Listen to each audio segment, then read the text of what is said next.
آپ کی چھتری تلے میں چل کے یہ کام کرنا چاہتا ہوں، آپ کی ہدایات اور آپ کی رہنمائی میرے لیے سود مند ثابت ہوگی۔ تو وہ گجرانوالہ آئے اور ان کو جیسے تیسے بھی راضی کیا، واپس لے گئے۔ یاد رہے کہ سید محمد اکرم شاہ گیلانی مرحوم رحمۃ اللہ علیہ، انہوں نے جامعہ رحمانیہ گجرانوالہ میں 22 سال کا عرصہ گزارا۔ درس و تدریس کا سلسلہ بھی جاری رہا، بخاری شریف بھی پڑھاتے رہے، جمعے کا خطبہ بھی دیتے رہے، اور اس کے ساتھ ساتھ ہر نماز میں وہ قرآن پاک کی چند آیات پڑھ کے اس کا ترجمہ اور تشریح کیا کرتے تھے، اور اس طرح 22 سالوں میں انہوں نے قرآن پاک ختم کیا۔ اور اس کے ساتھ ساتھ جب رمضان کا مہینہ ہوتا تو قاری صاحب رات تراویحیں پڑھایا کرتے، تو یہ سامنے کی سیٹ سے پیچھے کھڑے ہوتے، اور صبح نوافل میں جب لوگ تہجد پڑھ رہے ہوتے تو یہ ایک سپارہ وہاں سناتے، اور اس طرح ان کی قرآن پاک کی دہرائی بھی ہوتی رہی۔ بہت نیک اور بہت دھیمے مزاج کے آدمی تھے، اور خاموشی کے ساتھ انہوں نے ملک کے طول و عرض کے طلباء کو تعلیم کے زیور سے آراستہ کیا۔ شفیق فسروری صاحب جو آج کل جماعتی حلقوں کے پر نمایاں دکھائی دیتے ہیں، وہ بھی ان کے شاگردوں میں شامل ہیں۔ میں کس کس کا نام لوں اور کس کس کا نام نہ لوں۔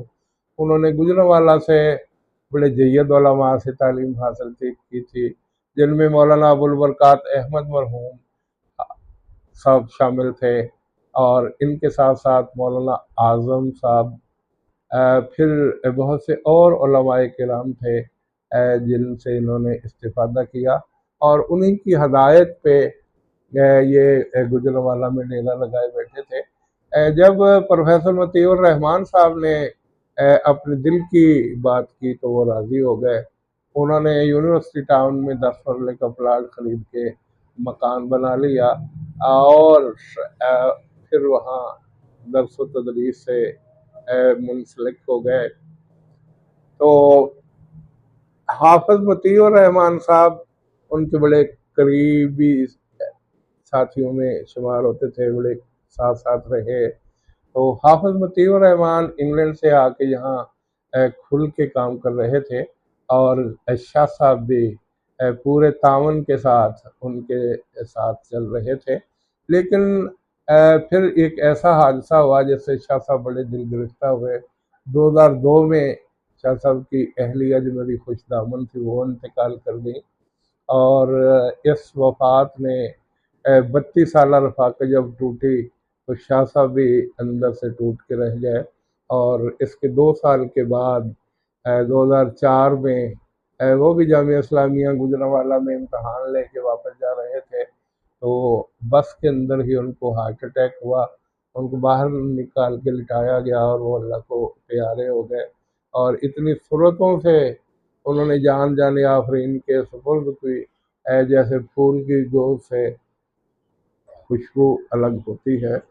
تو میں بات کر رہا تھا حافظ مطیع الرحمان صاحب کی، میری بھی ان سے چند ملاقاتیں امام بخاری یونیورسٹی میں ہوئیں۔ انہوں نے درس و تدریس کے حوالے سے اور اس کے معیارات کے حوالے سے اور اس کی باقی جو معاملات تھے کھل کر اپنے ویوز دیے، اور ان کی کیا صورت آگے ترجیحات ہیں انہوں نے وہ کھل کر بیان کی۔ لیکن پھر ایسا ہوا کہ ان پر فالج کا حملہ ہوا، وہ اپنے اہلیہ کے بھائیوں کے ساتھ انگلینڈ میں شفٹ ہوئے۔ ان کا علاج بھی جاری تھا، ان کی اہلیہ کا علاج بھی جاری تھا۔ خدا کا کرنا کہ اہلیہ کا انتقال ہو گیا، اور یہ فالج سے دن بدن بہتر ہوتے چلے گئے۔ ان کے دونوں بیٹے تو وہیں رہے، اور پھر کچھ عرصہ کے بعد پھر انہوں نے دوسری شادی کی، اور واپس پاکستان پلٹ آئے، اور آج کل یہ اڈا موترا کے قریب امام بخاری یونیورسٹی کو خوش اسلوبی کے ساتھ چلا رہے ہیں۔ جبکہ دوسری طرف شاہ صاحب کی وفات کے بعد ان کے بیٹے سید عطاء الرحمان شاہ گیلانی آج سے 6 سال قبل وفات پا گئے۔ اور وہ بھی صرف 40 سال کی عمر میں فاضل طب و جراحت تھے اور درس نظامی بھی کر رکھا تھا۔ ان کے ساتھ ساتھ ان کے دوسرے بیٹے سید ضیاء الرحمن گیلانی جو ایم فل اسلامیات ہیں، وہ مختلف کالجز میں تعلیم کا سلسلہ، تدریس کا سلسلہ جاری رکھے ہوئے ہیں، شیلے کالج میں، پھر اپنا کپس کالج میں اور دیگر اداروں سے وابستہ ہیں۔ بڑے شستہ مزاج انسان ہیں اور شاندار مذہبی اسکالر ہیں۔ شاہ صاحب کے جاننے والے اور ان کے اپنے جاننے والے وقتاً فوقتاً مذہبی تقاریب میں ان کو دعوت دیتے رہتے ہیں، اور وہ اپنے 5 بچوں کے ساتھ، 3 بیٹے اور 2 بیٹیوں اور اہلیہ کے ساتھ بڑی خوشگوار سی زندگی گزارتے ہوئے درمیان میں سے کچھ وقت نکال لیتے ہیں۔ کہیں وہ جمعے کا خطبہ دے رہے ہوتے ہیں، کہیں وہ دینی کانفرنسز کی کمپیئرنگ کر رہے ہوتے ہیں، اور کہیں پروگراموں میں مقالہ جات پیش کر رہے ہوتے ہیں۔ تو اس طرح یہ کہانی میں اختتام کی طرف لیے جاتا ہوں، جس میں پروفیسر حافظ مطیع الرحمن صاحب کا ذکر بھی آ گیا، اور یہ تمام کہانی سنانے والے میرے بچوں کے نانا ابو، میرے سسر اور جید عالم دین سید محمد اکرم شاہ گیلانی رحمۃ اللہ علیہ، جو کئی کتابوں کے مصنف ہے، زندگی نے وفا نہ کی، 58 سال کی عمر میں بیچارے فوت ہو گئے۔ بہت بڑے عالم دین تھے، ان کی بہت بڑی لائبریری آج بھی عام و خاص کے لیے کھلی ہے۔ کچھ لوگ ایم اے کے تھیسز، کوئی ایم فل کے تھیسز، کوئی پی ایچ ڈی کے تھیسز وہاں بیٹھ کے مکمل کر رہے ہیں، اور انہیں دعائیں دیتے ہیں۔ کاش انہیں کچھ زندگی اور مل جاتی تو وہ دین حنیف کی اور خدمت کرتے، اور دین حنیف کی ترویج و اشاعت کے لیے مزید وقت صرف کرتے تو لوگوں کا بھلا ہوتا۔ بہرحال اب ان کے صاحبزادے سید ضیاء الرحمن گیلانی اپنے انداز میں اپنی اس وراثت کو آگے بڑھا رہے ہیں، اور بہت احسن انداز میں دن گزار رہے ہیں۔ اللہ تعالیٰ ان کو لمبی زندگی عطا کرے۔ اللہ تعالیٰ حافظ مطیع الرحمن صاحب کو بھی لمبی زندگی عطا کرے، اور امام بخاری یونیورسٹی کے چانسلر کی حیثیت سے ان کی خدمات ہمیشہ سنہرے حروف میں لکھی جائیں۔ یہ میری دلی دعا ہے، اور میں اسی کے ساتھ اپنی گفتگو کو سمیٹ رہا ہوں۔ والسلام۔